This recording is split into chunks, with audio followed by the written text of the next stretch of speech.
تو ایک آدمی چیتے کے اوپر سوار تھا، ہاتھ میں سانپ کا کوڑا پکڑا ہوا تھا، تو میرے قریب آ کے اس نے بریک لگائی نا جب، تو میں ٹھٹر گیا، ڈر گیا۔ تو وہ مسکرا کے کہنے لگے، وہ صاحب جو چیتے پہ سوار تھے، سادی ڈر گئے ہو؟ تو میں نے کہا بات ہی ڈرنے کی ہے، پہ چیتے پہ تم سوار ہو، ہاتھ میں سانپ کا کوڑا پکڑا ہے۔ تو سادی فرماتے ہیں وہ بزرگ مسکرا کے بولے، سادی تو خدا کا ہو جا، خدا کی خدائی تیری ہو جائے گی، تو ہو کے تو دیکھ ان کا، پھر نوکر ہو جائے گی ساری خدائی تیری۔ لیکن ہم جب زر کے پیچھے لگ گئے تو پھر غلام بن گئے۔ یہ دنیا کی مثال سائے کی طرح ہے، سائے کے پیچھے بھاگو گے تو آگے بھاگے گا، سائے کے آگے بھاگو گے تو پیچھے بھاگے گا۔ اللہ اکبر۔ حضور نے ایک سوراخ سے بیل نکلتے ہوئے دیکھا، نکلنے کے بعد پھر دوبارہ اس چھوٹے سے سوراخ سے وہ گھسنا چاہتا ہے لیکن وہ گھس نہیں پاتا۔ تو جبریل امین سے پوچھا یہ کیا ماجرا ہے؟ عرض کی یا رسول اللہ صلی اللہ علیہ وسلم، یہ اس شخص کی مثال بیان کی گئی ہے جو زبان سے بڑا بول بول بیٹھتا ہے اور پھر اس کو واپس لینا چاہتا ہے تو وہ نہیں لے پاتا۔ جو آپ بول دیا پھر وہ واپس نہیں ہو سکتا، اس لیے بولنے سے قبل سوچ کے بولنا چاہیے۔ یہ بہت سارے تیر زبانوں کے، کچھ لوگوں کی عادت ہوتی ہے کہ وہ فٹ بول دیتے ہیں، وہ یہ نہیں سوچتے اس سے کسی کا دل دکھ جائے گا۔ اور بعض لوگوں کے رویے یہ ہوتے ہیں کہ سچا بندہ کھرا ہوتا ہے، کڑوا ہوتا ہے تو وہ ہمیشہ ہی کڑوے رہتے ہیں۔ یہ کون سی بات ہے؟ رسول اللہ سے بڑا سچا کوئی نہیں تھا، حضور سے میٹھا کوئی نہیں تھا۔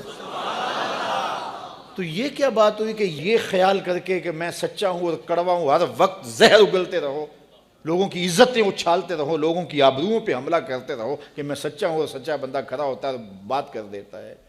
اپنی گفتگو کو کنٹرول میں کرو، کسی کا دل نہ توڑو، کسی کے دل کو اذیت نہ پہنچاؤ، خلق خدا کی بہتری کا سوچو، خود سہ لو اپنے اوپر لیکن کسی کو تکلیف نہ پہنچاؤ۔ اللہ کے محبوب علیہ السلام جب ناراض ہوتے تھے تو اللہ کے محبوب علیہ السلام کے چہرے سے صحابہ پہچانتے تھے کہ حضور غصے میں ہیں۔ کوشش حضور کی ہوتی کہ کچھ نہ کہا جائے، اور اگر حضور علیہ السلام کچھ کہنا چاہتے تو پھر آقا کریم علیہ السلام اجتماعی طور پہ کہتے ہیں کہ بعض لوگوں کا یہ خیال ہے ایسا نہیں ہے ایسا ہے، تاکہ اس کو دیکھو کئی لوگ بھرے مجمع میں ایک شخص کو ٹارگٹ کرتے ہیں، ایسا کرنے سے اس کی عزت ہی باقی نہیں رہتی۔ اللہ کے محبوب ایسا نہیں کرتے تھے، جب کسی کو کہنا ہوتا تو بھرے مجمع میں حضور کہنے کی بجائے حضور ایک ویسے بات کرتے کہ بعض لوگ ایسے کرتے ہیں بعض ایسے کرتے ہیں، ایسے نہیں کرنا چاہیے، اور جس کا ماجرا ہوتا وہ سمجھ جاتا۔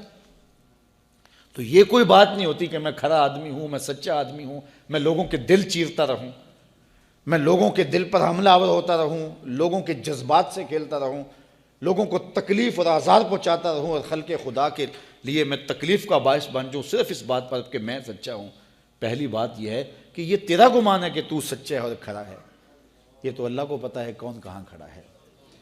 اس لیے یہ بات بہت اہم ہے کہ بولنے سے قبل سوچنا چاہیے، ایسے ہی زبان سے کوئی بات نہیں نکال دینی چاہیے۔ عربی کا ایک شعر ہے کہ جراحات السنان لہو تیام ولا یلتام ما جرح اللسان، کہ جو زخم نیزوں کے لگتے ہیں وہ بھر جاتے ہیں لیکن زبان کے تیروں کا زخم کبھی نہیں بھرتا، وہ تازہ رہتا ہے۔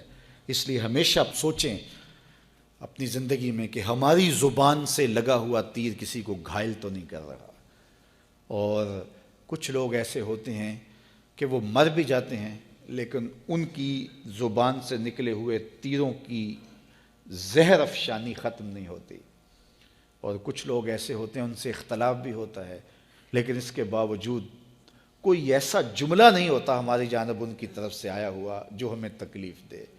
اختلاف اپنی جگہ ہوتا ہے لیکن جب وہ خیال میں آتے ہیں، جب وہ تصور میں آتے ہیں تو نفرت کے شرارے نہیں پھوٹتے، محبت ہی پھوٹتی ہے۔ اس لیے ایسے بن جاؤ کہ لوگ تمہیں سوچیں، تمہارا خیال کسی کو آئے تو ساتھ پیار کی خوشبو آنے لگ جائے، نفرت کے شرارے نہ پھوٹیں کہ کوئی تمہارا خیال کرے تو اس کو تمہاری زبان کے برستے ہوئے تیر آنے لگ جائیں، تمہاری نفرت انگیز باتیں ان کو ستانے لگ جائیں، اور وہ تمہارے خیال سے، تمہارے گمان سے